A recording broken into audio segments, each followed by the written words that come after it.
साक्षात कुबेर भगवान आए हैं गोकुल को समृद्ध करने। हैं? सब विस्तार से बताती हूँ, आप बैठो तो सही। कुबेर महाराज, चलो जोड़ी बनाते हैं।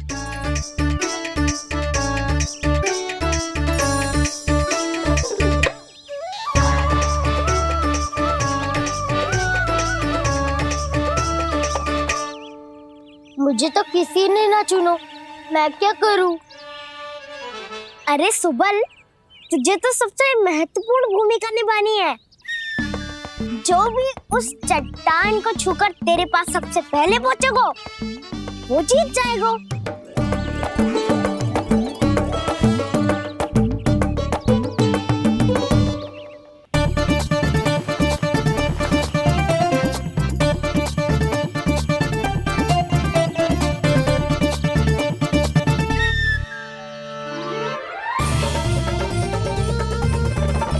आरंभ करो।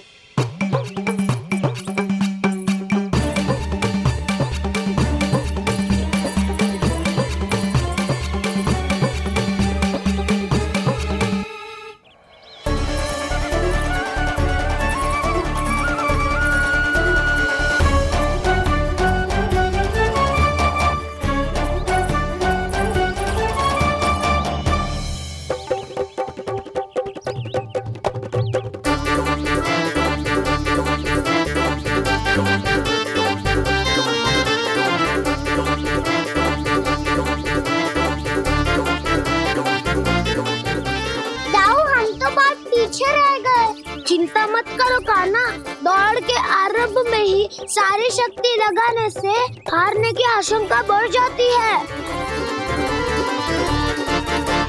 देखो वो दोनों थक रहे हैं, यही समय है अपनी गति बढ़ाने का।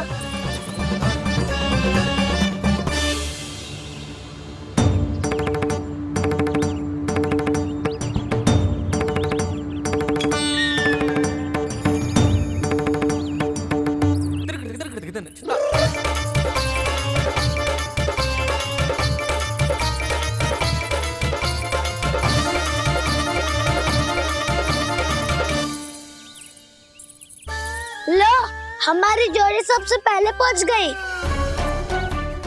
देखा मेरा बलदाव का बल।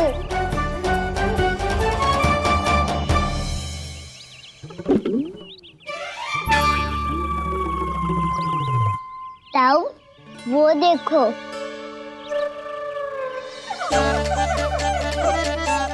मैया,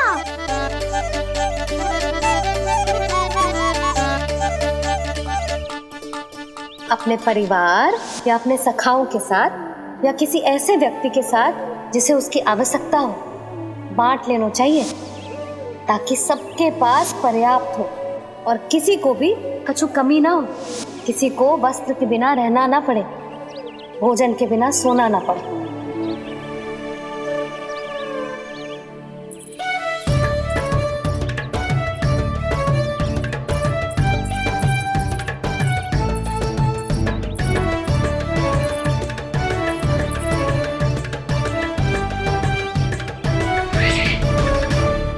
लग तो है इससे भूख लगी है।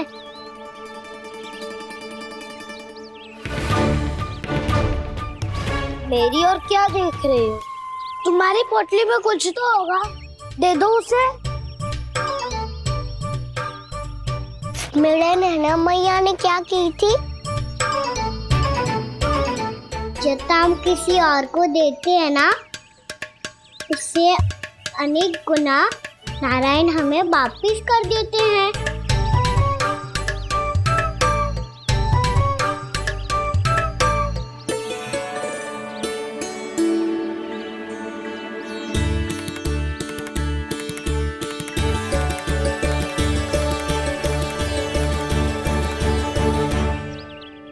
ओहो, अंतिम रोटी थी पर वो तो मैं खा गो। अब तो बस मेरे हाथ में माखन लगा रह गो है।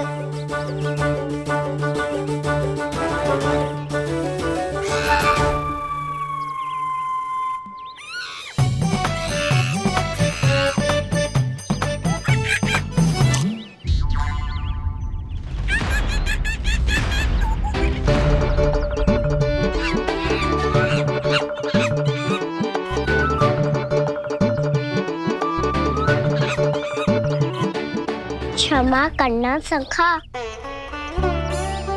तुम्हें देने के लिए मेरे पास कुछ नहीं है। अब आप ही बताओ, कोई 2 गुना मूल्य देगो तो हम शीघ्र ही धनवान बन जाएंगे कि ना? पर कोई 2 गुना मूल्य देगो ही क्यों? हो सकता है कि उनके पास अधिक धन हो, या उनकी तिजोरी में सामान आ रहा हो, या फिर उन्हें भलाई करने का रोग हो। हमें तो आम खाने से मतलब है ना नंदराज। गुटली गिन के हमें क्या लेना देना? मैंने तो निर्णय ले लिया है कि उसकी सिर्फ मान लूंगी। बस नारायण को साक्षी मानकर जब प्रण ही तो लेना है कि सारा का सारा दूध, घी, माखन अब से केवल उन्हीं को देना है मैंने। बस इतनी मांग रखी है उसने? हाँ, आपको विश्वास ना हो रहा हो तो गोकुल में किसी से भी पूछ लियो। 2 गुना दाम दियो है परमानंद जी ने, इसीलिए तो सबके सब आनंद के सागर में गोते लगा रहे हैं।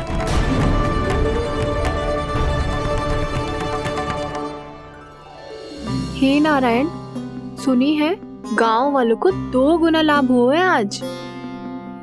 पर मैं तो माखन बेच ही ना पाई, क्योंकि हाट जाने के लिए कोई साधन ही ना मिलो मुझे।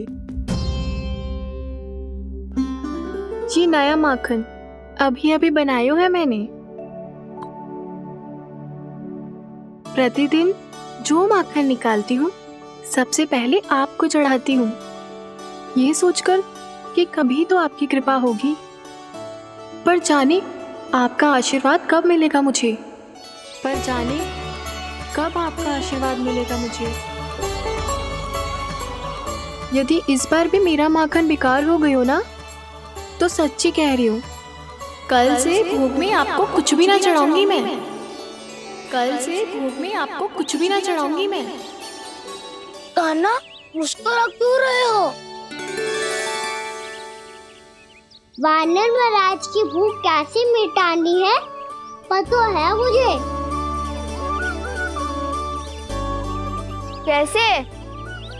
माखन से। पर माखन कहाँ मिलेगा? सावित्री मौसी के घर से।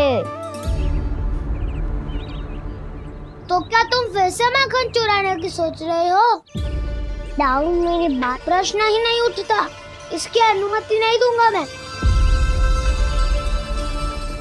गोकुल वासियों को ऐसा वचन देने की अनुमति ना दे सकता मैं। बिना सोचे समझे कैसे वो किसी अपरिचित व्यापारी के शब्दों पर विश्वास कर सकते हैं?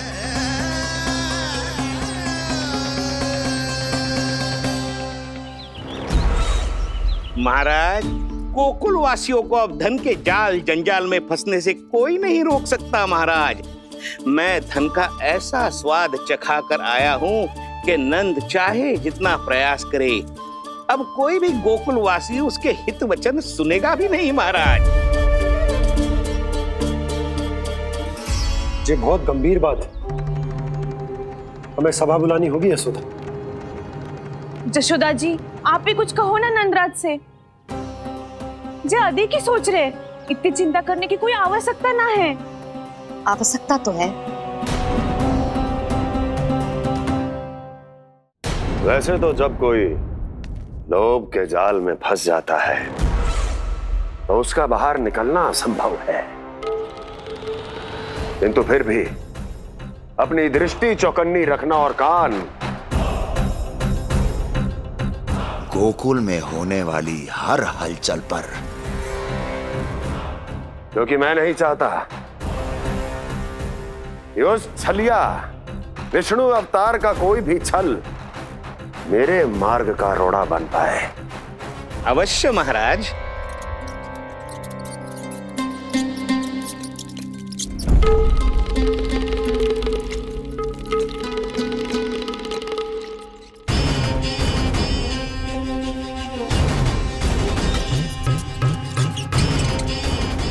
लोभ। ध्यान रहे परमानंद,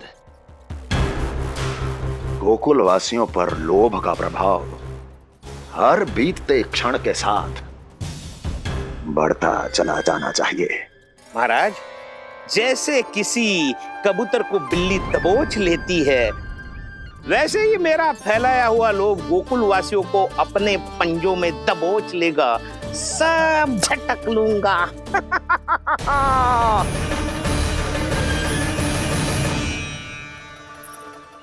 इससे पहले कि माखन पीला पड़ जाए, उसे आंच में तपाकर घी निकाल लेना चाहिए ना, तो पूरा का पूरा माखन बिगड़ जाता है।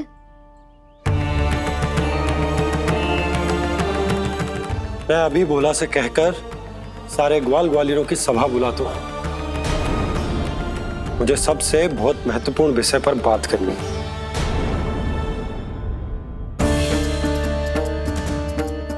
मति भ्रष्ट हो गई थी मेरी, जो यहाँ चली आई। अब कहीं ऐसा ना हो कि मेरा धनवान बनने का स्वप्न धरा का धरा रह जाए। सुलक्षणा, चिंता मत ही करो। अरे हम सबसे पहले तो वे अन्य के बारे में सोचते हैं। वे गोकुल वासियों को लोभ के फेर में कछु अनुचित ना करने देंगे। कहा ना मैंने, तुम्हें कुछ भी अनुचित करने नहीं दूंगा। दाऊ हूँ तुम्हारा। हाँ तो अनुचित बात करने देना दाऊ। पर मैं तो भलाई करना चाहता हूँ। भलाई? किसी की अनुमति या सहमति के बिना उसके यहाँ चोरी चुप के माखन खा लेना भलाई नहीं, चोरी कहलाती है। सखाओ, तुम ही बताओ, किसी भूखे प्राणी के लिए भोजन की व्यवस्था करना क्या होता है? भलाई। पड़े पड़े माखन सड़ने के स्थान पर किसी का पेट भरे, वो क्या होता है? भलाई। किसी की मन की इच्छा पूरी करना क्या होता है? भलाई। ठहरो ठहरो, चोरी करके किसकी मन की इच्छा पूरी करोगे तुम?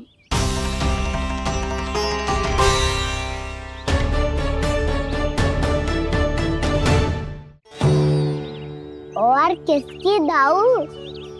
स्वयं सावित्री मौसी की। वही तो चाहती है कि मैं उनके घर आऊं और ढेर सारा माखन खाऊं।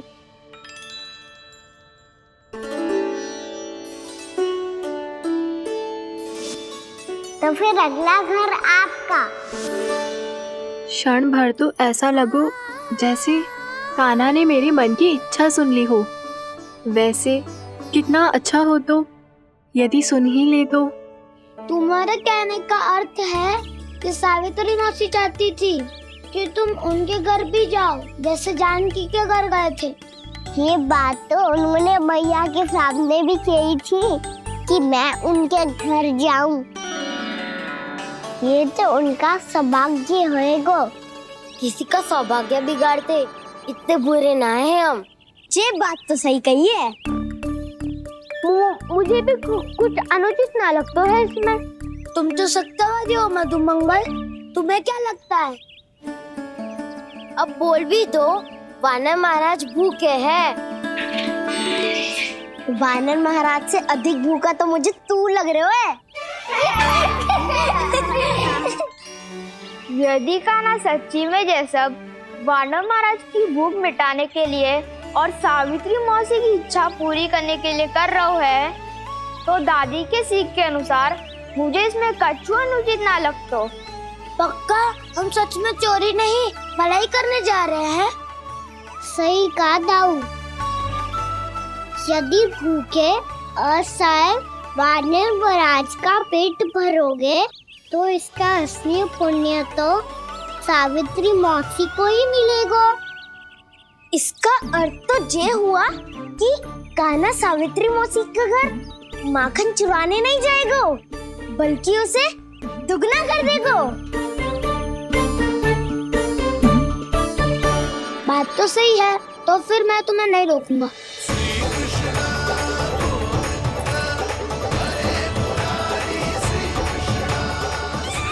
पर इस बार हम तुम्हें अकेले न जाने देंगे सखा। हाँ, हमें भी पुण्य अर्जित करना है और माखन भी।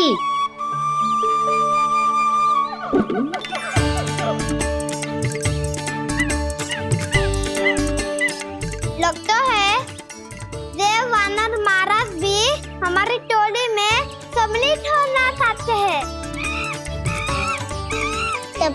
सबको ये कला सिखानी पड़ेगी।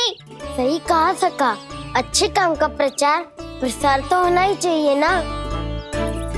तो ठीक है, सिखा दूंगा।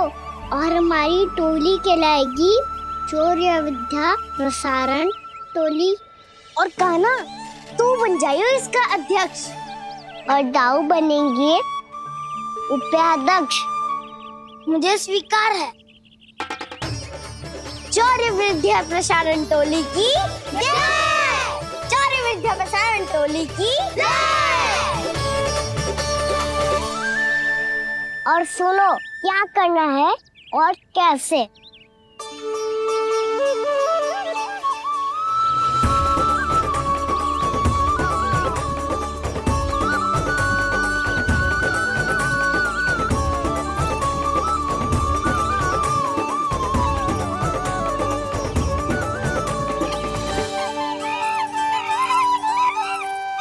आया कन्हैया रे, आया रे माखन का चोर।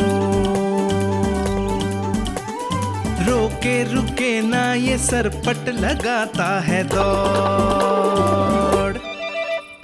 तुम सब वहाँ छुप जाओ, मैं भीतर देखता हूँ। न ध्वनि कोई हो न पता कुछ लगे, आए चुपके से ग्वालों की टोली। चाहे कितना बचाओ छिपाओ कहीं, सारा मक्खन ये कर जाए खाली। मुख से तो लगता है सरल ये बड़ा भीतर से चंचल ये छल से भरा है ये नटखट बड़ा चिच्चोर।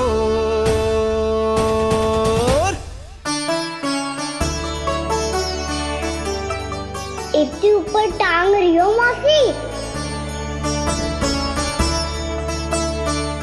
कान्हा सच में आ गयो तो मैं तो धन्य हो जाऊंगी।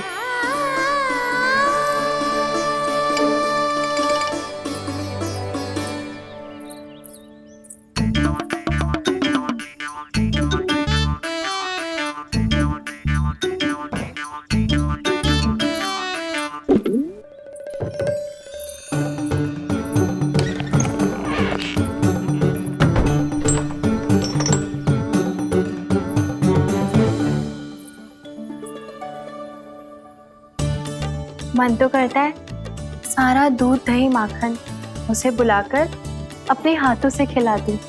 मुझे बुलाना भी चाहती हो और अनजाने में मेरे लिए कठिनाई भी बढ़ा रही हो। पर मेरे यहाँ क्यों आएगा कान्हा? इससे अच्छा तो यही होगा कि कल माखन बेचने के लिए कहीं से सकट का प्रबंध कर लूं।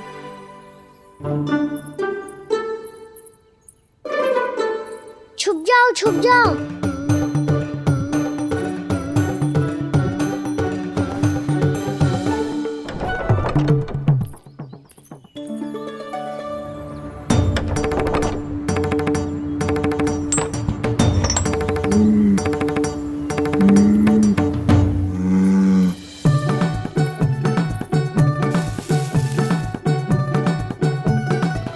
वैसे भी वो ठहरा राजकुमार, एक साधारण गोपी के यहाँ का माखन काहे खाएगो। तू भी बावली हो गई है सावित्री। कान्हा आना भी चाहे तो इतनी दूर आएगा कैसे?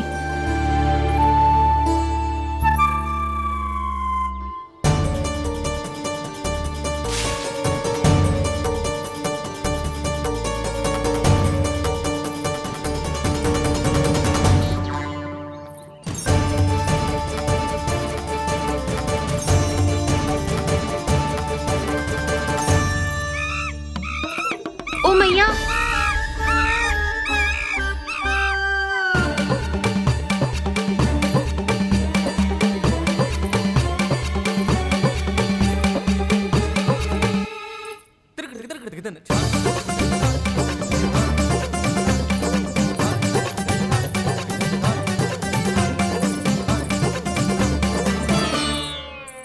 सब खड़े हो जाओ।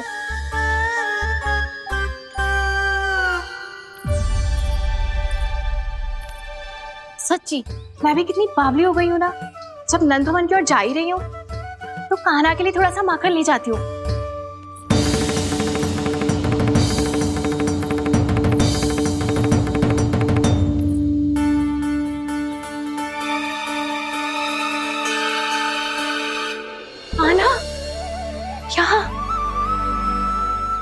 मेरा स्वप्न है या फिर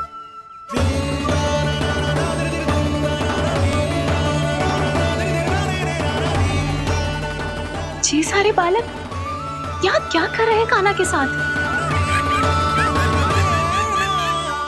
क्या जानकी सत्य कह रही थी?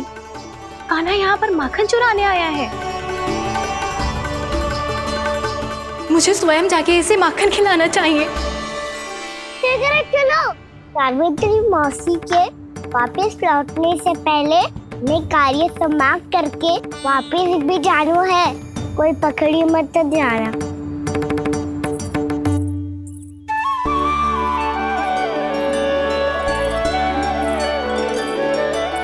ये मुझे देख के भागो तो ना ना, ये जो कर रहा है, जैसे कर रहा है, मुझे करने देना चाहिए।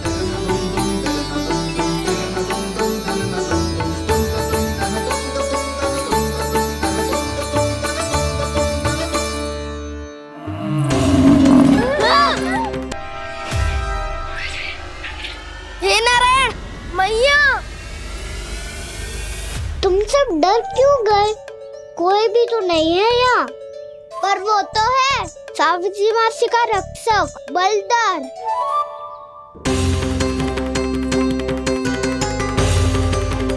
हे नारायण, मैं बलदर को भोजन देना तो भूल ही गई, और भूखे पेट तो वो हिंसक हो जाता है।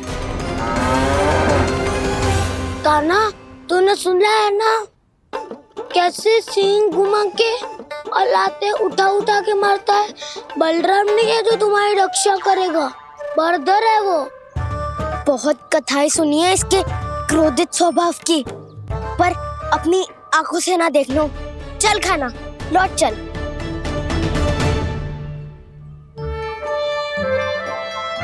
रुक जाओ, चिंता की आवश्यकता ना है। हम पे क्रोध ना करेगो ये।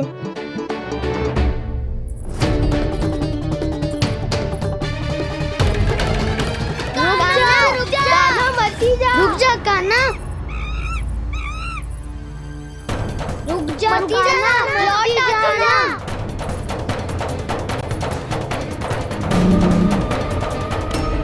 देखो कैसे स्वागत करो है।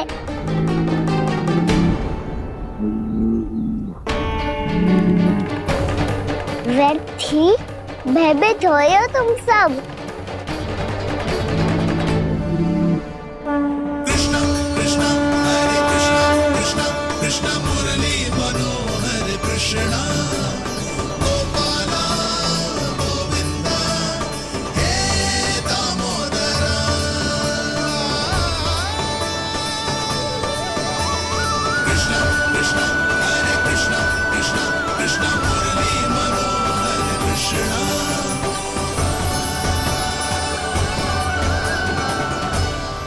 बाल कृष्ण ने छुआ तो एक साधारण बैल को है माँ, पर उनके स्पर्श का अनुभव मुझे हुआ है। बलधर, ये जो वानर महाराज है ना, ये मेरे सखा है। बहुत भूखे है ये, इसीलिए हम इनके लिए तरीक माखन देने आए हैं। हमारा साथ दोगे ना? मैं भी बहुत भूखा हूँ प्रभु। सावित्री मैया चारा देना ही भूल गईं। आप मुझे खोल दीजिए ना। आप भी अपना कार्य निर्विघ्न कर लीजिएगा और मैं भी घास चर के अपनी भूख मिटा लूंगा।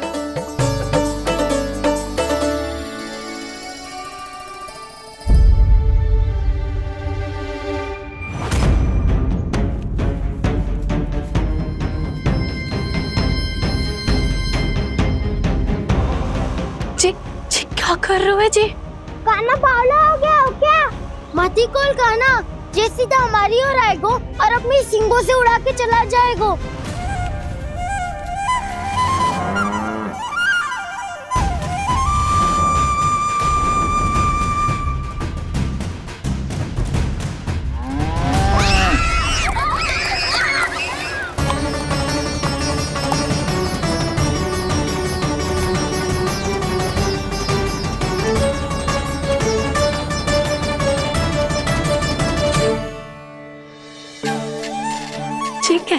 संभव है।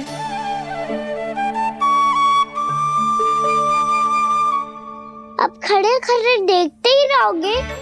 भीतर चलना है कि ना? तूने तो बलधर को भी अपनी टोली में मिला लियो का ना? मैया कहती है मैं बात विशेष हूँ, तो अपनी विशेषता दिखानी तो पड़ेगी। चौर्य विद्या प्रसारण टोली का अध्यक्ष हूँ मैं। चौर्य विद्या प्रसारण टोली? चौर्य विद्या प्रसारण अर्थात चोरी की विद्या का विस्तार करना। प्रभु, ये बाल कृष्ण कैसी सीख दे रहे अपने सखाओं को? द्वार तो बंद है, भीतर प्रवेश करने का कोई उपाय तो खोजना पड़ेगा। सच्ची में मति भ्रष्ट हो गई है मेरी। अब अंदर कैसे जाएगा कान्हा? कहीं वापस ना चला जाए। मिल गो उपाय कान्हा।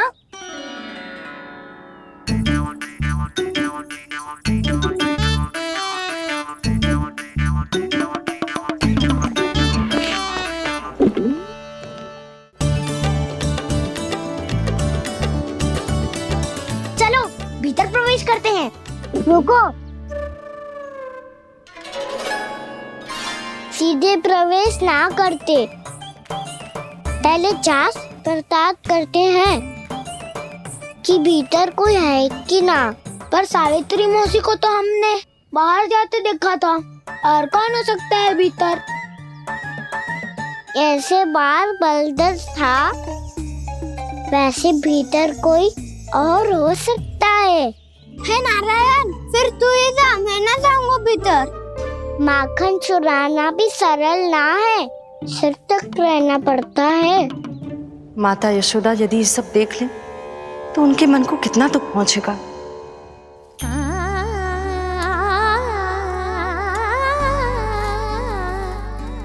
ऐसे जो ठीक ना है लल्ला। जब भूख लगती है तभी मैया की स्मृति आती है तुझे। आज खेल के इतने शीघ्र कैसे आ गो तू? देख लल्ला, मैया तेरे लिए क्या बना रही है। सूजी का हलवा। अभी भी समय है लल्ला, कछु और खाना हो तो बता दे। कान्हा तो बाहर गए खेलने, यशोदा किससे बातें कर रही? अब ऐसे मूर्ति बन के क्या खड़ा है? कछु बोलेगा भी? नंदराज जी,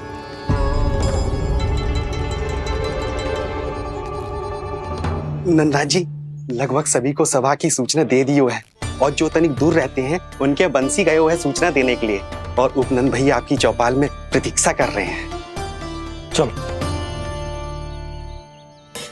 देख लल्ला, अभी क्षण भर पहले तो पीछे ही खड़ा था, कहाँ चला गया? देख लल्ला जी, लुक्का छिपी खेलने का समय ना है। चल मिलके नारायण को प्रसाद चढ़ाते हैं। कान्हा, कहाँ चला गया?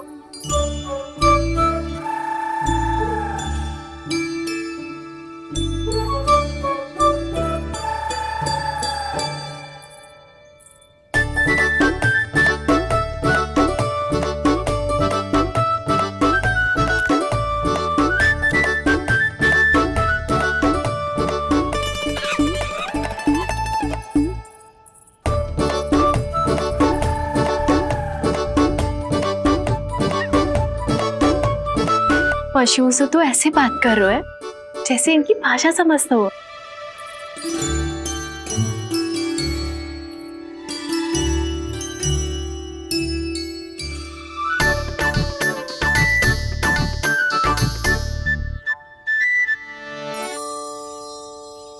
लग तो है यही रखा है सारा का सारा माखन।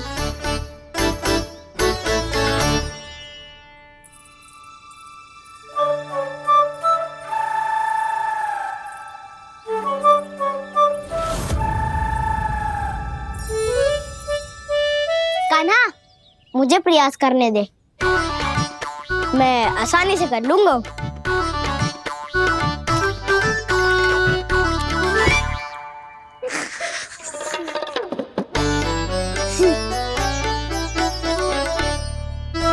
सावित्री के घर की कुंडी इतनी आसानी से नहीं खुलेगी लल्ला।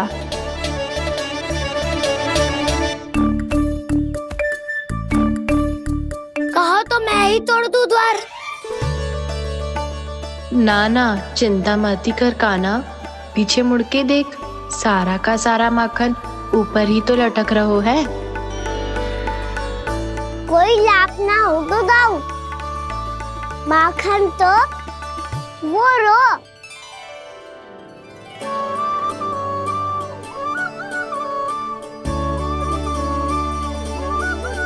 पर जे तो इतनी ऊपर है कि इसे उतारने के लिए हाथी बुलाना पड़ेगा। तो क्या अब हमें माखन ना मिलेगा?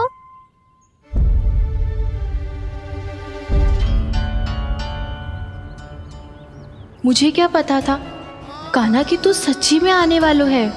ना तो मैं इतनी ऊपर लटकाती ही ना, ऊपर से चौकी भी रसोई घर में बंद है। ये तो स्वयं चाहती है कि कृष्ण इनका माखन चुरा ले। अविश्वसनीय है ये। यही तो लीला है देवी, लीलाधर श्री बाल कृष्ण की लीला, श्री बाल कृष्ण की लीला। कोई उपाय ना है कान्हा? इतनी पर्वत जितनी ऊंचाई पर तो चढ़ ना सकते हम। चढ़ सकते हैं सखा, यदि हम भी पर्वत बन जाए तो कुछ भी कर सकते हैं। इतनी चतुराई कहाँ से लायो है जे?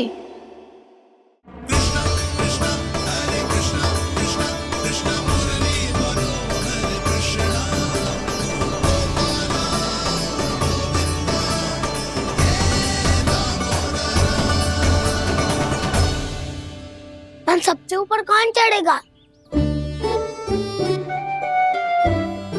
नाना मैं ना करूँगा, ये संभव ही ना है, मुझसे ना हो पाएगा। मैं चढ़ूंगा सबसे ऊपर।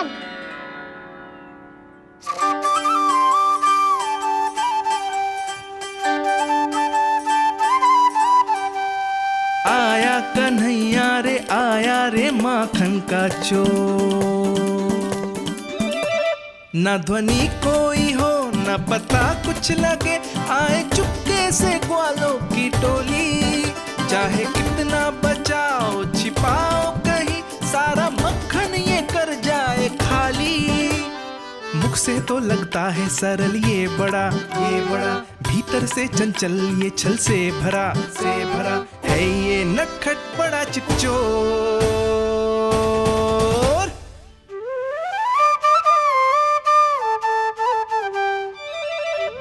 भोला भाला कान्हा है माखन का चोर, भोला भाला कान्हा है माखन का चोर, भोला भाला कान्हा है माखन का चोर, भोला भाला कान्हा है माखन का चोर।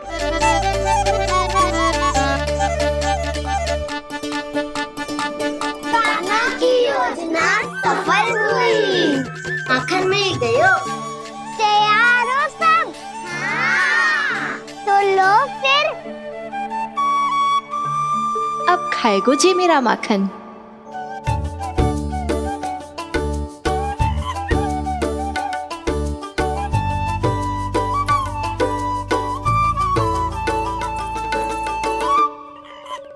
वानर महाराज, सबसे पहले तो आप ही लो। हैं?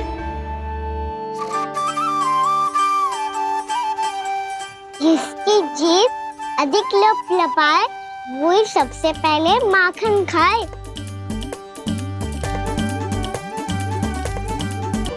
स्वयं हाथों से अपने ये बांटे, पूरी टोली को माखन खिलाए, बड़ा नटखट है नंद किशोर। लो दाऊ, ये आपका। सारा माखन जे इन सब में बांट रहो है, स्वयं ना खाएगो। भोला भाला कान्हा है माखन का चोर, अरे भोला भाला कान्हा है माखन का चोर, अरे भोला भाला कान्हा है माखन का चोर। इतनी देर बाद ही सही, अब खा रहो है जी मेरे हाथ का माखन। प्रभु, ये जो भी करते हैं उसके पीछे कोई ना कोई उद्देश्य अवश्य होता है। मैं ये जानने के लिए आतुर हूं कि इस माखन चोरी की लीला के माध्यम से कौन सा संदेश देना चाहते हैं ये? बस यही कि यदि कोई भक्त सच्चे हृदय से भगवान का स्मरण करे तो भगवान अवश्य आएंगे और अपने भक्तों के कर्मों को सुधारने की प्रक्रिया प्रारंभ कर देंगे। फिर चाहे वो भक्त जानकी हो या सावित्री। कृष्ण माखन नहीं खा रहे देवी, ये तो अपने भक्तों के दुष्कर्मों को मिटा रहे हैं ताकि उन्हें जीवन और मृत्यु के चक्र से मुक्ति दिला सके। पर प्रभु, ऐसे तो सारा संसार इन्हें माखन चोर बुलाएगा।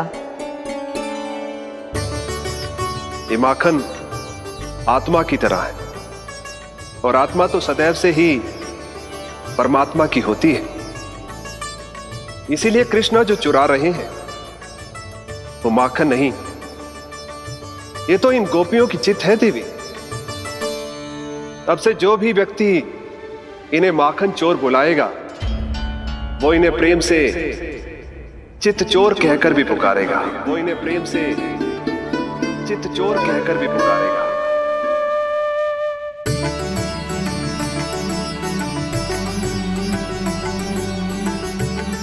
सही कहा आपने प्रभु, चितचोर तो है ये।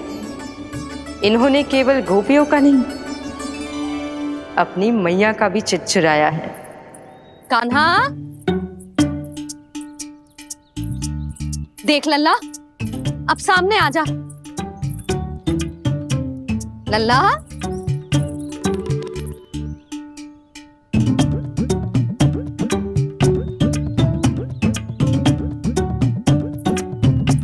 मुझे पतो है तू खम्बे के पीछे छुपो है। बाहर निकल।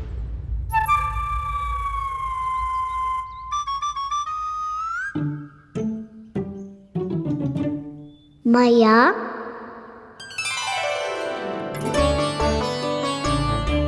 रुक लल्ला,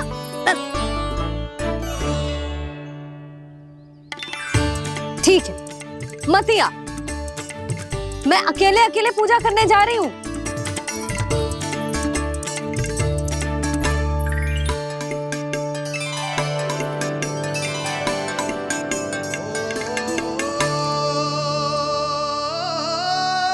बस ऐसे ही पहले अपनी मैया को सताया कर और फिर अपनी जे निर्दोष सी मुस्कान से मेरा मन मोह लिया कर।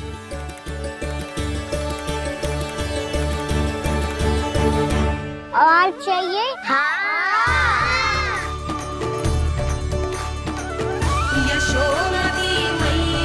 ये तो फिर से माखन बांट रहा है। इसका इतना साहस। यदि यही सब करना तो मुझसे आज्ञा क्यों नहीं ली? मैं अपने हाथों से बहुत प्रेम से खिलाती, पर ये तो चोरी कर रहा है। इसकी आज्ञा ना दे सकती मैं। मेरा माखन व्यर्थ में सब में बांटने चलू है।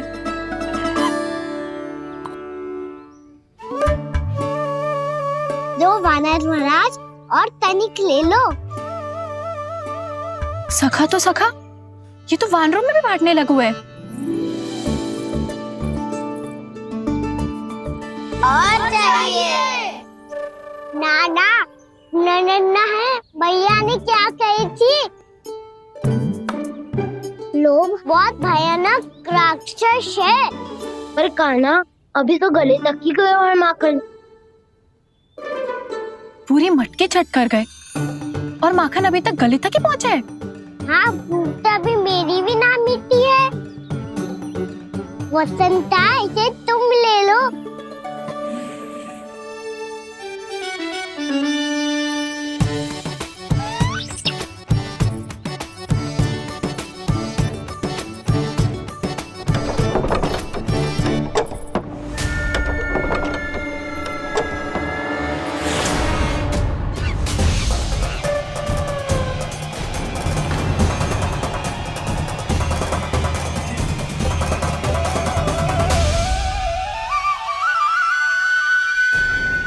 छिना लोग बहुत भयानक राक्षस हैं। जी अच्छी बात ना है कान्हा। अभी चल के यशोदा जी को बताती हूँ।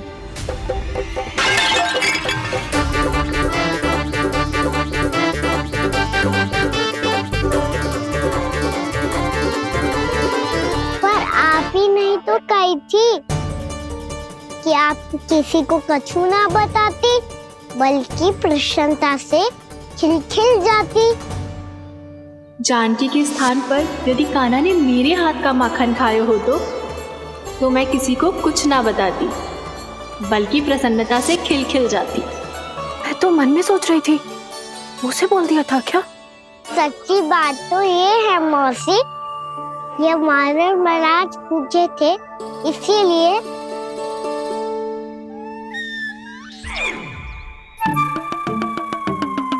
कल मैं इसीलिए ना बेच पाई क्योंकि हाट जाने के लिए सकट ही ना मिलो, और आज बेचने के लिए तो माखन ही ना बचो।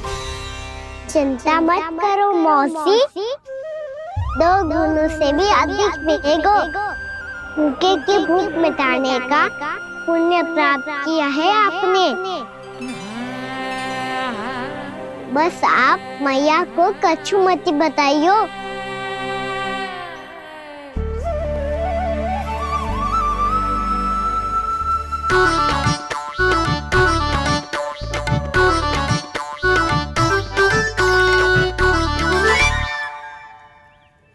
वैसे भी भूखे की सहायता करके मैं अच्छा कार्य ही तो कर रहा था, है ना?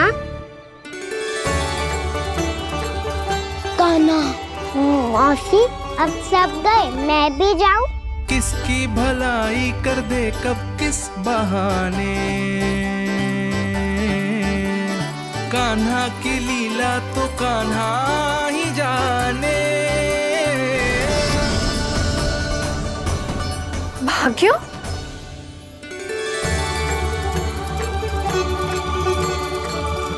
कान्हा, एक तो चोरी की और ऊपर से मूर्ख बना के भागो। ये ठीक ना है, मुझे यशोदा जीजी को बताना ही होगा, और वो भी इसके घर पहुंचने से पहले।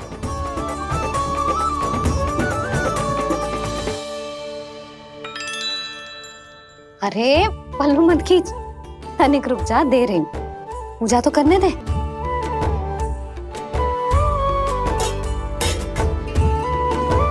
ले, अब जितना मन करे उतना प्रसाद खा।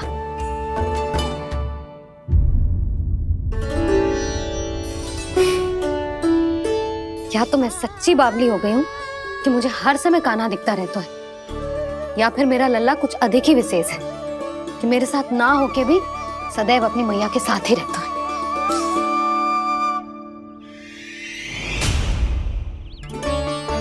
आज तो कैसे प्राण बचे नारायण ही जानते हैं। मैं तो पाऊ को सिर पर लेके ऐसे सरपट भागो कि पूरे गोकुल में बड़ बोले।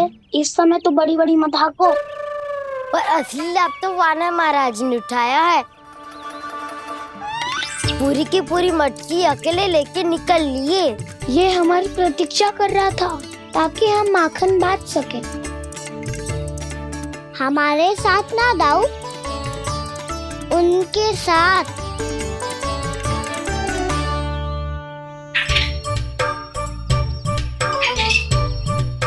मैं समझ गो कान्हा, एक ना सभी जानवरों की भूख मिट जाए, इसलिए गया था तू सावित्री मौसी के यहाँ माखन चुराने। इससे पहले कि वो हमारे यहाँ पहुँच जाए, हमें घर पहुँचना होगा दाऊ। चाहे कछु हो जाए, पर देरी ना होनी चाहिए।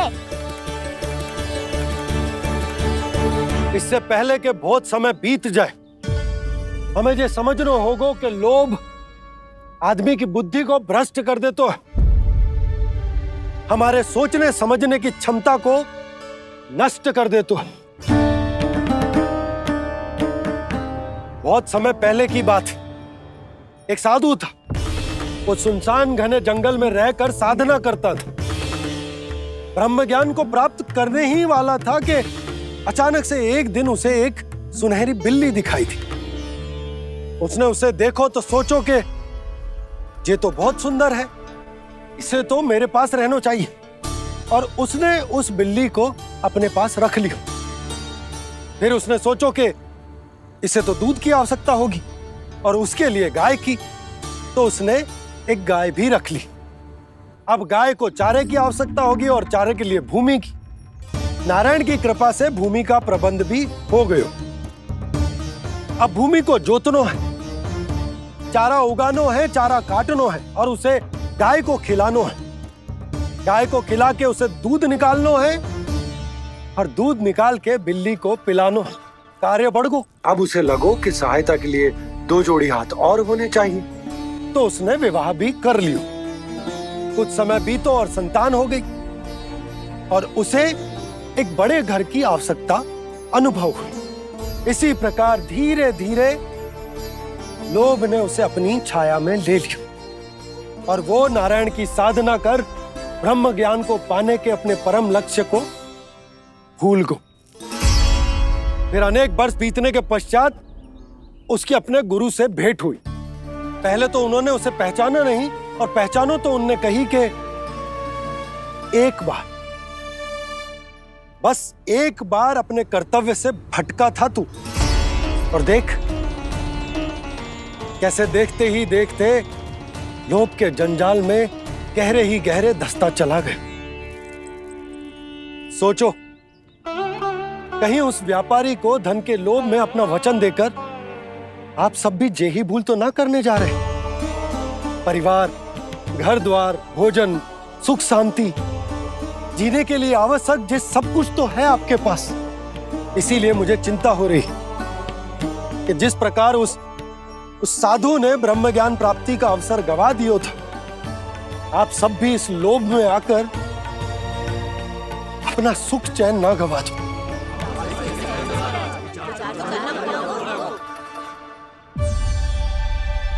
लग तो है बात सबको समझ आ रही है।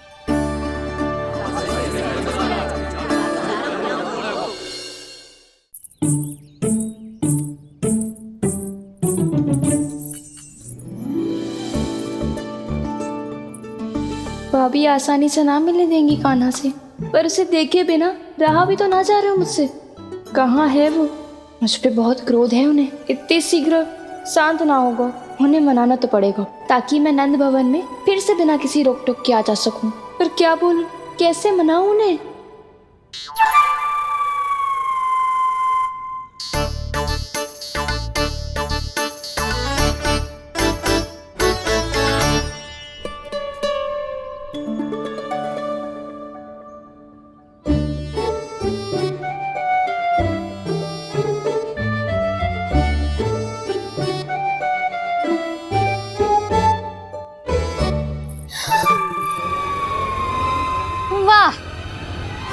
जिसने मेरे लल्ला पर चोरी का आरोप लगायो, वो ही आज मेरे घर में चोरी चोरी प्रवेश कर रही है। नाना भाभी, ऐसी कोई बात ना है, मैं तो बस ये देखने आई थी कि जसोदा भाभी का क्रोध शांत हुआ कि ना?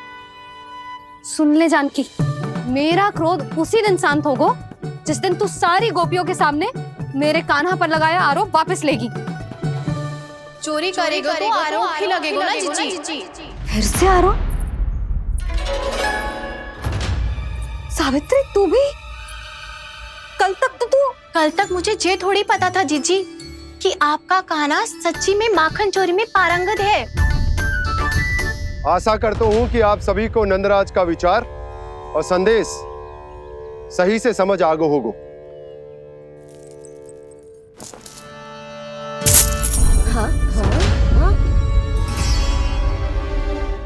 सिक्कों की खनक बता रही है कि पोटली कितनी भारी है। एक ही दिन में कितनी धन पा गई जे। हमें भी इससे अधिक धन अर्जित करना होगा, तभी तो हम अपने उज्जवल का भविष्य उज्जवल कर पाएंगे। पहली बार कछु बुद्धि की बात की है तूने। नंदराज, हमारे मन में आपका बहुत सम्मान है, पर हम जो करना चाह रहे हैं वो लोभ ना है, वो तो विकास है। हाँ हाँ नंदराज, हम अपना और अपने संतानों का भला बुरा सोचे बिना कब तक अपना जीवन इस प्रकार जीते रहेंगे? फिर पिछले 4 वर्षों से हमने आपको कर भी तो ना दियो है। मुझे तो लगता है कि नंदराज की बातों पर शांति से सोच विचार के बाद ही कुछ निर्णय लेना चाहिए। ऐसा मौका बार बार ना आता। नहीं, हमें सोच विचार कर निर्णय लेना है सबने।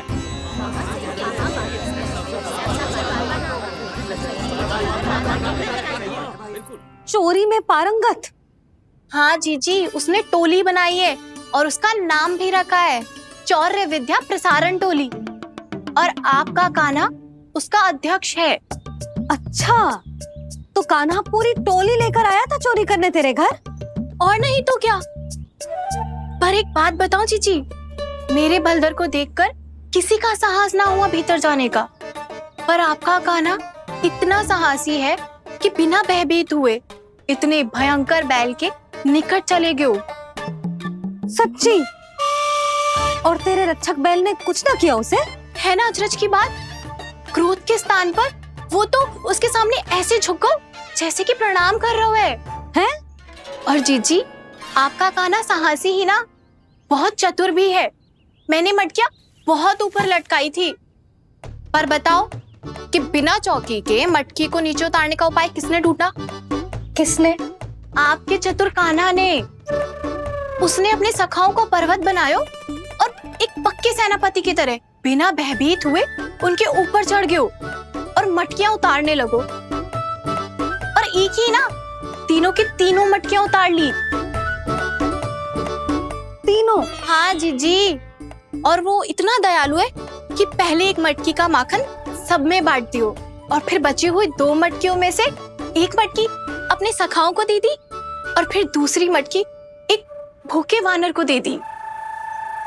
और फिर जब मैं उसके सामने जाके प्रश्न करने लगी तो उसने मुझे अपने तर्कों के जाल में उलझाया और बड़ी आसानी से सिद्ध कर दिया कि वो तो परोपकार कर रहा था।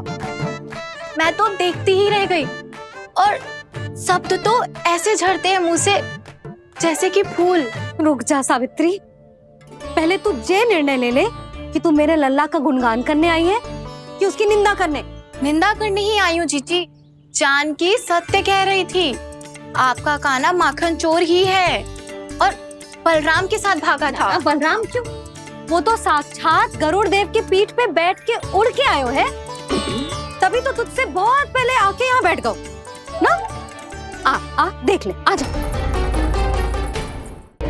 देखो कैसे बैठ के सब पहरा दे रहे हैं कि कोई पंछी अनाज ना चुगले, और तुम दोनों व्यर्थ में इन सब पर दोष लगा रही हो। कान्हा के निकट जाने का प्रयास भी मत ही करना। पहले मेरे लल्ला पर आरोप लगाती हो, फिर उससे मिलना भी चाहती हो।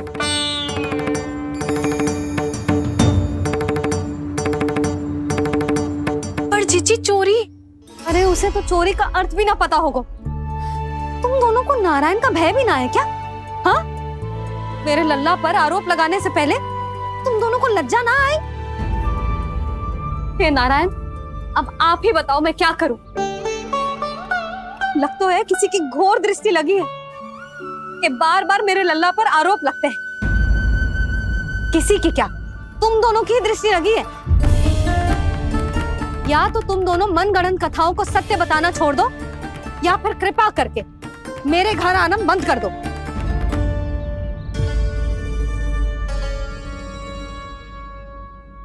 अब दोनों मुंह क्या ताक रही हो?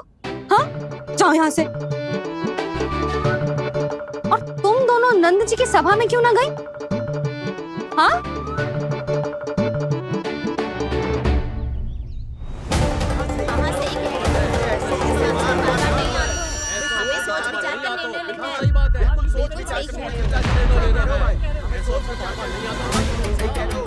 जी कौन?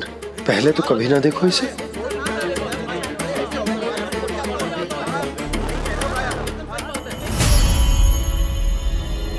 कहाँ को? बस करो।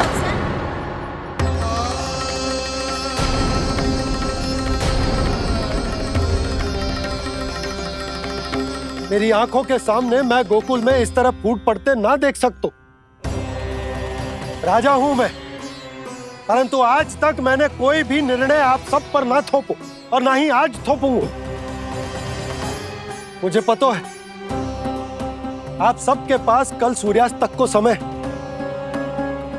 इसीलिए मेरी विनती है कि आप घर जाकर रात्रि को इस बात पर पुनः विचार अवश्य कीजिएगा।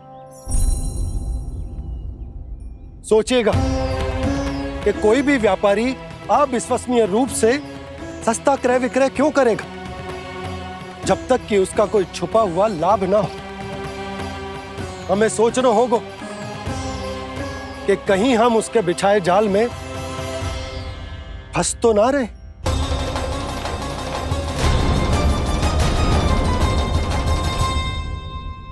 बच गए भैया, जैसे तैसे ही सही, पर समय से पहले पहुंच ही गए हो। सावित्री मौसी कनेक सी बात को इतना बड़ा चढ़ा के बोल रही थी जितना उज्जवल भी ना बोलतो।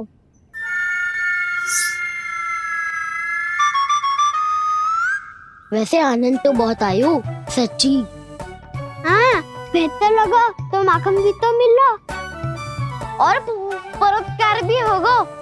बता काना, और किसके घर जाना है अब? आज ही तो हमें शिक्षा मिली है, इतनी शीघ्र भूल गए तुम सब। लोग के चक्कर में पड़ोगे तो फंसोगे। लोग के चक्कर में पड़ोगे तो फंसोगे।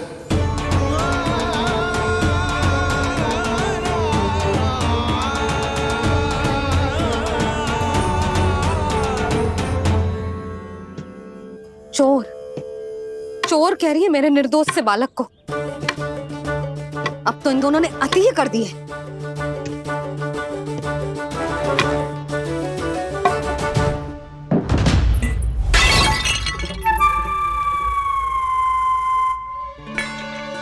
से भी अभी फूटना था।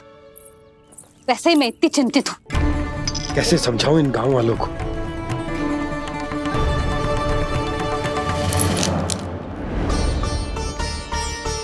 कोई समझने को तैयार ही ना है। लगता है सबकी बुद्धि भ्रष्ट हो गई है। सही कह रही हो यशोदा तुम। मुझे तो लगता है कि सोचना समझना ही छोड़ दिया सबने। अनेकों तर्क देके समझा दियो, सिद्ध कर दियो, पर इनकी मोटी बुद्धि में कछु आतो ही ना है। यशोदा तुम तो तर्क की कह रही हो, मैंने तो उदाहरण देकर समझाने को प्रयास किया, पर अपनी बुद्धि के आगे कछु ना समझ में आ रहा इन गांव वालों को। क्या सारे के सारे गांव वाले मेरे लल्ला पर आरोप लगा रहे हैं? जी क्या कह रही हो तुम? मैं तो गांव वालों की बात कर रहा हूं जो नारायण के नाम पर वचन देकर उस अपरिचित व्यापारी को अपने दूध दही घी माखन सब देने को तैयार है। लो कर लो बात। मैं गोपियों की बात कर रही हूँ जो लल्ला पर माखन चोरी का आरोप लगा रही हूँ। और आज तो सावित्री ने भी लल्ला को माखन चोर कह के पुकारो है।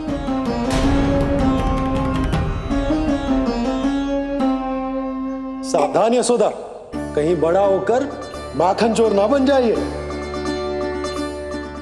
अच्छा, ये सब आप छोड़ो। स्त्रियों की बात है, मैं संभाल लूंगी। आप ये बताओ सभा में क्या हुआ? गोकुल में फूट पड़ गई यशोदा, लोभ की फूट।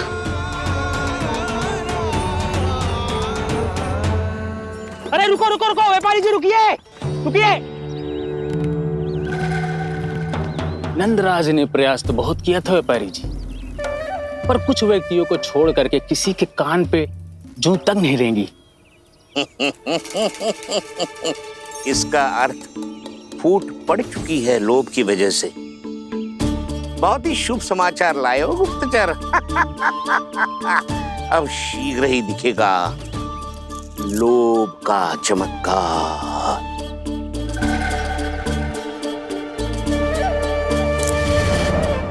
लोभ से बचने को जो पाठ हम कान्हा को पढ़ा रहे थे ना, आज वही पाठ मैं इन गांव वालों को समझाने में असमर्थ रहा। आप चिंता मत ही करो जी, धीरे धीरे सब ठीक हो जाएगा। तब तक बहुत देर हो जाएगी यशोदा। गोकुलवासी मेरे अपने, उन्हें अपनी आंखों के सामने मैं भूल करते ना देख सकता। वो सुलक्षणा वो उस व्यापारी के प्रभाव में आ गया और शंकरी मौसी और सुमति भी सुलक्षणा के मार्ग पर ही चल रही। कान खोल के सुन ले बहू, आज से घर में दूध पीनो बंद, दही खानो बंद और माखन तो बिल्कुल न खानो। पर मैया, पर किंतु परंतु कुछ न सुननो मुझे। सुलक्षणा की जैसे धनवान बननो है कि ना?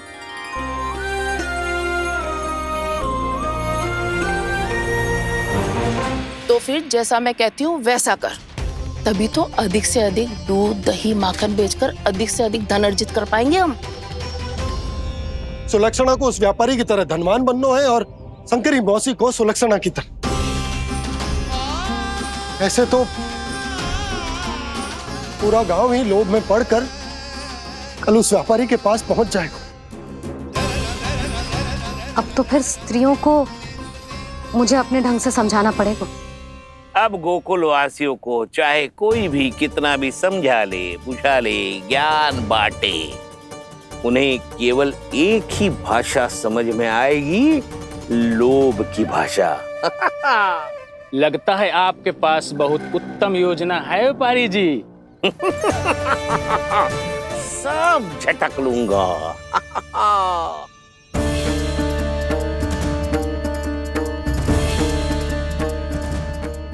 आपको क्या लगता है प्रभु, मैया के समझाने से गोपियाँ समझेंगी?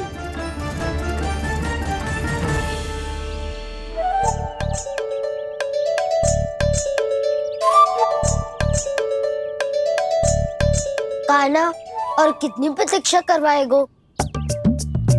अब बता भी दे, माखन चुराने किसके घर जाना है? इतना आसान ना है निर्णय करना, समय लगता है, सोच विचार करना पड़ता है। पर ये निर्णय किया कैसे जाए पता है मुझे। लगता है वे निर्णय करना पड़ेगा कि बचना कैसे है।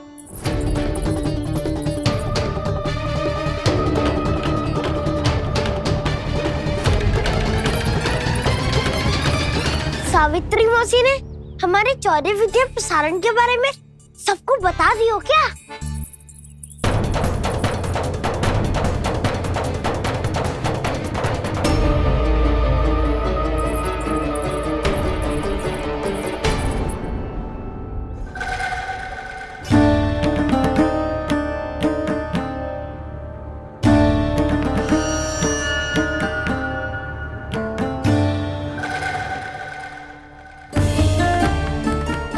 शीघ्र आओ, छोटी माँ बुला रही है।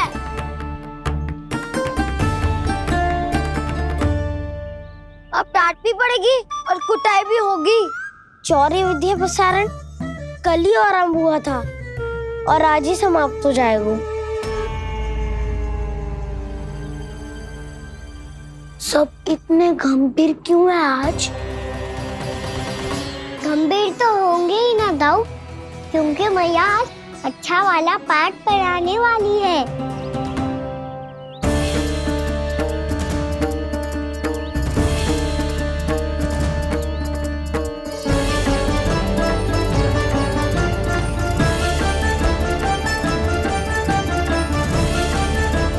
आ गए तुम दोनों? चलो आओ बैठ जाओ। जशोदा जी बता तो दो, सवेरे सवेरे क्यों बुलाया है हम सबको? रुको, इतनी शीघ्रता क्या है? पहले इन बालकों को कुछ खिलाने तो दो। अभी खेलने निकलेंगे ना, पूरी दोपहरी दिखाई ना देंगे।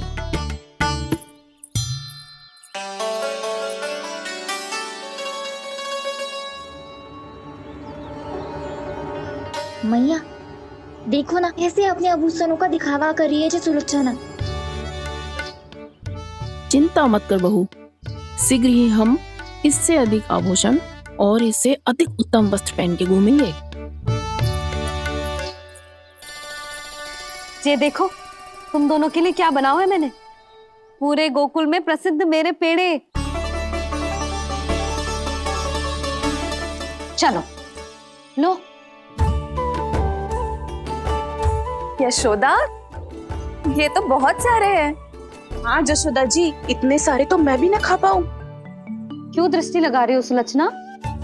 बढ़ती आयु के बालक हैं, खाने दो इन्हें। तुम सब कछु मत सुनना, जी भर के खाओ। ले कान्हा।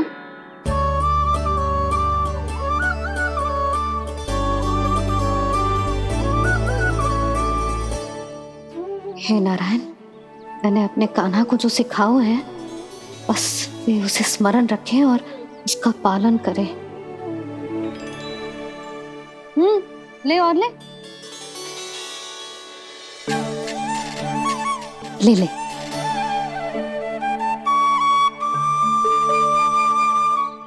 आज तो एक के बाद एक पेड़ मिल रहे हैं, वो भी बिना रोक टोक के। मैया 2 के बाद तीसरी मिठाई बड़ी कठिनाई से खाने देती है, पर आज सादा लाड पेड़ों के माध्यम से जिता रही है। कछु तो रहस्य है। प्रभु, क्या आप भी वही सोच रहे हैं जो मैं सोच रही हूँ? कोई परीक्षा तो नहीं ले रही है ये? किस सोच में पड़ गए तुम दोनों?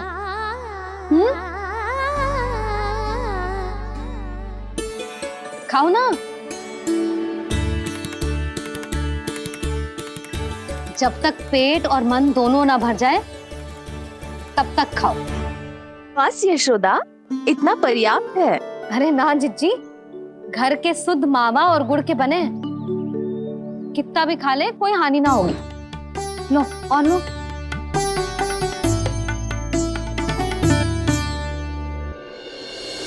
प्रभु, परीक्षा ही है ये तो खाए जा रहा है, कहीं मेरी दी हुई सीख फूल तो ना खाओ, सारा खेल बिगड़ जाएगा। सदैव स्मरण रखियो लल्ला, लोभ बहुत भयानक होता है, बहुत भयंकर। जो एक बार हमारे मन में प्रवेश करके हमें भीतर से ही जकड़ लेता है, इसके कारण हम अधिक से अधिक और अधिक से अधिक पाने की इच्छा करने लगते हैं। क्या हुआ कान्हा, रुक क्यों गए?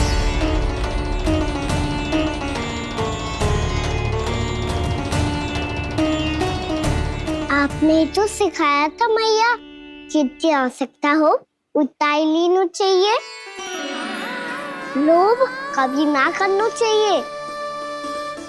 बहुत बुरा राक्षस है लोभ।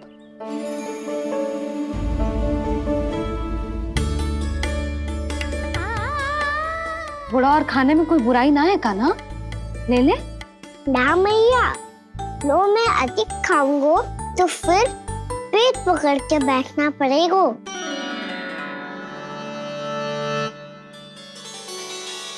हाँ, मेरा भी पेट भर गया। कान्हा सही कह रहा है छोटी माँ, लोग बहुत भयानक राक्षस है। जो भी लोग के चक्कर में पड़ेगो वो बहुत बुरा फंसेगो। अच्छा जाओ, जाके खेलो तुम दोनों। मैया, ये पेड़ अपने सखाओं के लिए भी ले जाऊं मैं? हाँ लल्ला, ले जाओ अवश्य।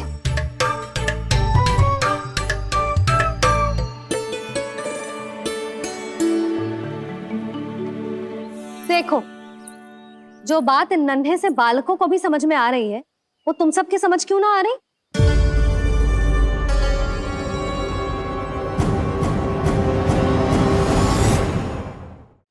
क्या समझाना चाहती हो जशोदा जी? तनिक खुल के बोलो। जब बसंता खाने के बाद भी हलवा खाने का हट करतो है तो उसे मना क्यों करती है? इसीलिए ना, ताकि स्वाद के लोभ में उसका स्वास्थ्य ना बिगड़ जाए। और उज्जवल, जब भरी दोपहरी में बाहर खेलने का हट करतो है तो तू उसे मना क्यों करती है? इसीलिए ना कि खेल के लोभ में उसे लू ना लग जाए। हाँ, और पुराण पढ़ना तो अच्छी बात है ना। तो श्री रामा जब रात में दीप के प्रकाश में पुराण की कथाएं पढ़ना चाहते है तो क्यों मना करती है? उसे बता। ताकि कथाओं के लोभ में उसकी दृष्टि खराब ना हो जाए जीजी। तो इसका अर्थ तो यही है ना कि लोभ चाहे पेड़ों का हो, चाहे पुराण की कथाओं का हो, या फिर अधिक धन अर्जित करने का हो। लोभ सदैव हानिकारक ही होता है। जे बात तुम ही सब ना समझोगी तो अपने बालकों को कैसे समझाओगी? बोलो। हम सबकी मैया यहाँ क्यों आई है? डांट पड़ी क्या? चौरी विद्या प्रसारण टोली के बारे में सबको पता चल गो क्या? चिंता के चने चबाना छोड़ो और ये पेड़े खाओ। भीतर और भी गंभीर समस्या पे चर्चा चल रही है। कैसी समस्या? लोग की भयानक राक्षस की समस्या। व्यापारी जी, नंद जी ने कल सभा बुलाई थी और आज रानी यशोदा जी ने सारी स्त्रियों को अपने घर पे बुलाया है। तो आपको नहीं लगता कि हमें कुछ करना चाहिए? करना तो चाहिए गुप्तचर। सबसे पहले हमें हाट जाकर गोकुल वासियों की प्रतीक्षा करनी चाहिए। सूर्यास्त से पहले वो सारे मूर्ख वहां आने वाले हैं, मेरे सामने नारायण के नाम का प्रण लेने। उन्हें चाहे कोई भी कितना भी समझा ले बुझा ले, उससे कोई अंतर नहीं पड़ेगा गुप्तचर। हमारा वास्तविक धन क्या है? दूध, घी, दही, माखन, यही ना? हाँ, तो श्री नारायण की कृपा से तो हमारे पास इसकी कोई कमी ही ना है। तो हम सब तो पहले से ही धनवान हुए ना। तो फिर जे गोधन अपने परिवार और संतान में बांटने के बाद जो भी बचतो है वो तो हाट पे बिखी जातो है ना। तो फिर मथुरा के किसी अपरिचित व्यापारी के साथ माथा फोड़ने की क्या आवश्यकता है? जशोदा जी, हम आपकी और नंदराज की चिंता समझते, पर इसकी कोई आवश्यकता ना है। कुछ उल्टा सीधा नहीं करेंगे हम। विश्वास रखो जशोदा, हम जो कुछ करेंगे समझदारी से करेंगे। लोभ में आके कोई निर्णय नहीं लेंगे हम लोग, है ना? हाँ। अच्छा, अब चलती हूँ। बुलावे की सूचना पाके सब कार्य ऐसे ही छोड़कर आ गई थी।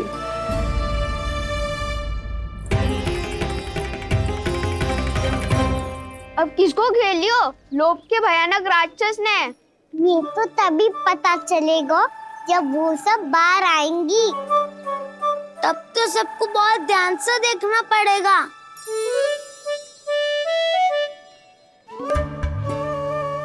देखना तो पड़ेगा दाऊ, तभी तो पता चलेगा माखन चुराने किसके यहाँ जाना है। नाना,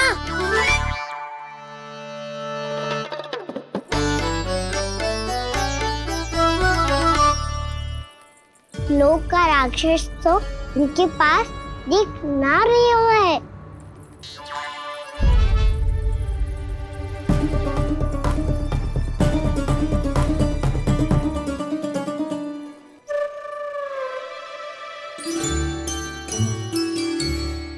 नारायण का बहुत बहुत धन्यवाद। कान्हा, मेरी मैया को घेर रहे है क्या उस राक्षस ने? यशोदा भाभी और नंद भैया कितने चिंतित थे ना। पक्का कछु ना कछु कारण तो अवश्य होगा। हाँ, मुझे भी सच लग रहा है कि धनवान बनने के चक्कर में मैं तनिक ज्यादा ही लोभ में पड़ गई थी। नहीं, बस गए। और मेरी मैया दादी, उनका क्या गाना? बहू, सुलक्षणा की जैसे ढेर सारा धन कमाने के चक्कर में लोभ में तो ना आ रहे ना हम। हे नारायण, बहुत कृपा है आपकी। लगता है लोभ का राक्षस किसी को अपनी चपेट में नहीं ले पाया। लेता भी कैसे दाऊ? मेरी मैया ने जो समझायो है। क्या लगता है यशोदा, इन्हें समझ आया होगा? आशा तो यही है, और अब भी ना समझी तो फिर तो नारायण भी ना समझा सकते। सुनो, दोपहरी में हम सब मिलेंगे। दोपहरी में? तो क्या तू तब निश्चित करेगो कि आज किसके यहाँ जाना है माखन? आज कोई माखन चोरी नहीं होगी।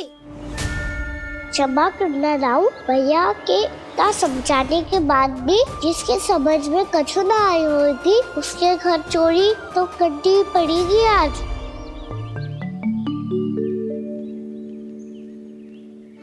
व्यापारी जी, सारी स्त्रियां एक साथ यहीं आ रही हैं। मेरे चक्रव्यूह में फंसने की इतनी शीघ्रता कि संध्या तक भी नहीं रुक पाई।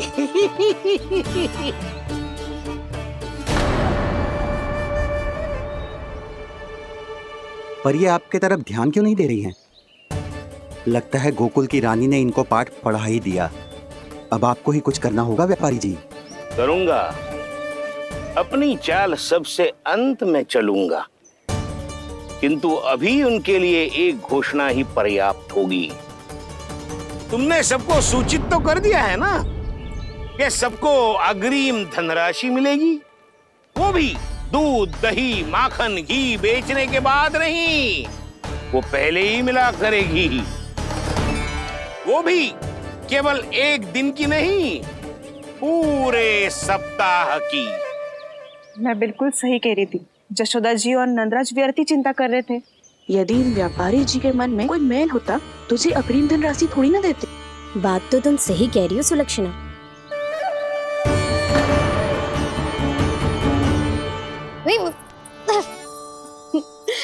कितनी शरारत करते हो तू? काजल लगाने दे मुझे। भैया पहले मुकुट लगाओ ना।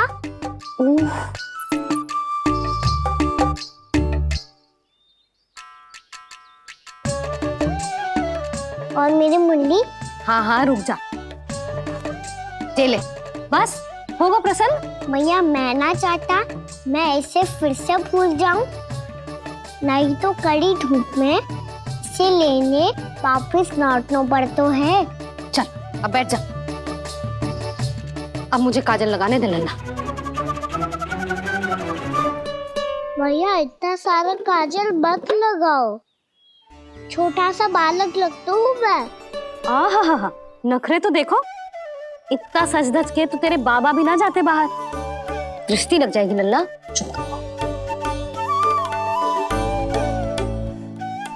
उनको तो आ सकता ही ना है भैया, वो तो गोकुल के राजा है। वैसे भी मुझे भी कम मत समझो, मैं भी राजा हूँ अपनी टोली का। कौन सी टोली? अपनी। ये क्या कर रहे हैं प्रभु? बता, कौन सी टोली? बालकों की टोली मैया, मारी खीर वाली टोली का।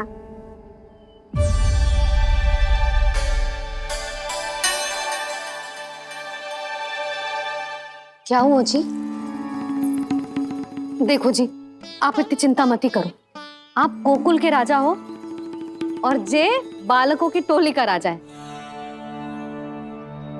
तो मैं भी जसोदा हूँ, मैं कोई कम थोड़े ना हूँ। मैं भी गोकुल की स्त्रियों की रानी हूँ। मैंने सबको समझाओ है, सब समझ गई हैं। उपनंद भैया से बात करके आ रहा हूँ अभी। पता चलो है कि उस व्यापारी ने अग्रिम राशि का लोभ दिया है सबको। मुझे ना लगता तुम्हारे समझाने का कोई लाभ हो।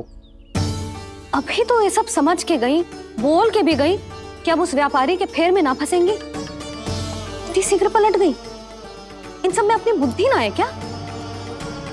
जब कोई विकार मन में बस जाता है ना यशोदा, तो सूझबूझ सब समाप्त हो जाती। तो मुझे ही कच्चू करना पड़ेगा। मैया मैं जाऊं? हाँ तू जा।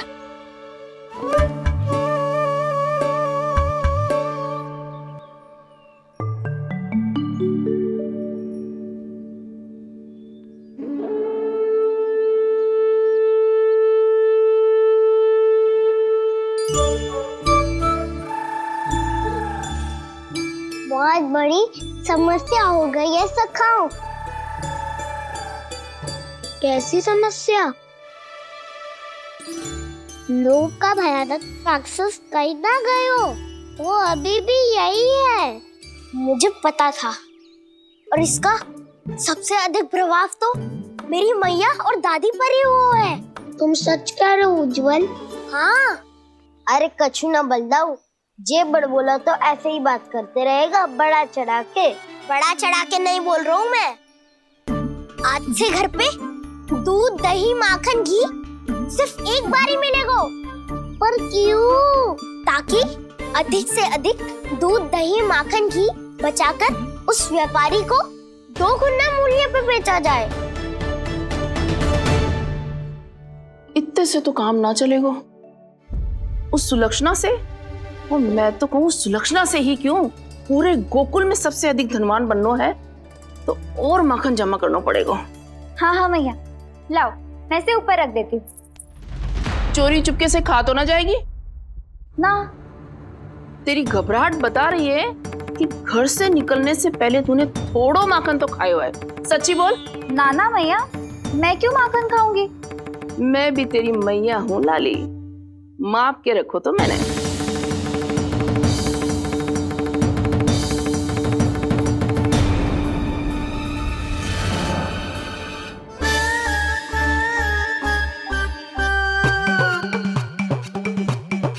हाय रे, तूने तो सच्ची में माखन खायो है।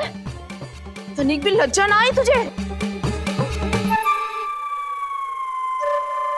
असत्य बोलने से पाप लगता है मैया, और जितनी बार आप माखन नाप रही है उतनी बार डंडी पे लगा माखन आप स्वयं चाट रही है, और दोष मुझ पे दे रही है। वो तो बस मैं इसलिए चाट रही थी कहीं व्यर्थ ना जाए। और तेरी जीभ है कि तीखी मिर्ची। एक तो मैया से बहस करती है और चोरी छुपके स्वयं खा के मैया पे दोष भी धरती है। हे नारायण, कैसी बहू दी है मुझे। जा दूर हो जा मेरे कक्ष से, और माखन के तो आसपास भी दिखने की आवश्यकता ना है। इस चटोरी को तो कोई भरोसा ना है। माखन को तो सुरक्षित स्थान पर रखना पड़ेगा।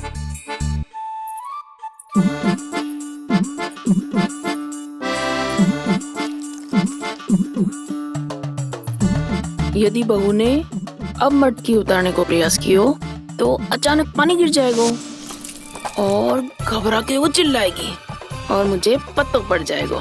मैया,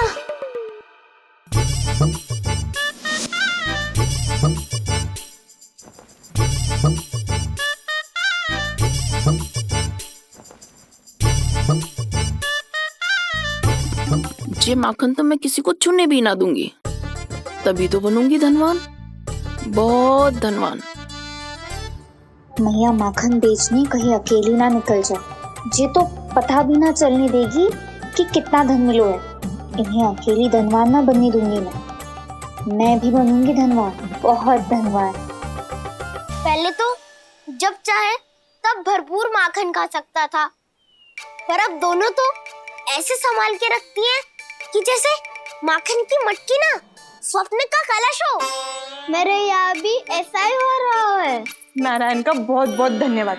नंद और जशोदा जी की बातों में आने से पहले ही सत्य का पता चल गया।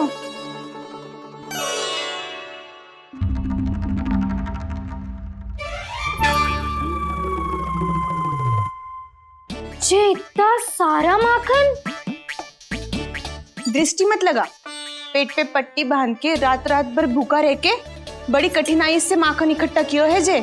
तो क्या आपने निर्णय ले लियो है कि आप उस व्यापारी को वचन दे दोगी? अरे जब द्वार पे साक्षात लक्ष्मी जी हो तो द्वार बंद ना करते बावली। तू अभी छोटी है, मैं तो कहती हूँ तू भी अपने भविष्य के बारे में अभी से सोचना आरंभ कर दे। कटौती तो मेरे घर पे भी आरंभ हो गई है काना। वो मैया ने कहा है या दूध चाहिए या दही चाहिए या माखन चाहिए, जो भी चाहिए एक ही बार मिलेगा।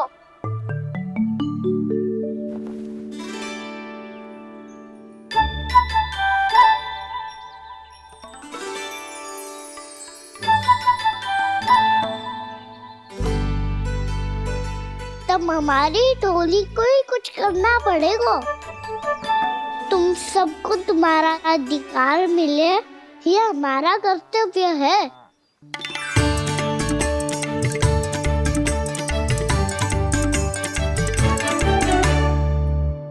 अब हम कछु ना कर सकते यशोदा। यदि अब मैंने उन्हें रोको तो उन्हें लगेगा कि मैं उनसे उनकी उन्नति का अधिकार छीन लूं। दूध दही माखन पे सबसे पहला अधिकार बछड़ों का होता है। फिर घर के बालों को का, और ये अधिकार हमें दिलाना चाहिए, है ना दाऊ? मैं सब समझता हूँ कान्हा, तुम मुझसे इसलिए पूछ रहे हो ताकि तुम माखन चोरी की योजना बना सको, पर मैं तुम्हारा समर्थन नहीं करूँगा। पर दाऊ, ना ना, पिछली बार तुमने ही कहा था ना कि हम ये चोरी केवल वानर महाराज की सहायता के लिए कर रहे हैं।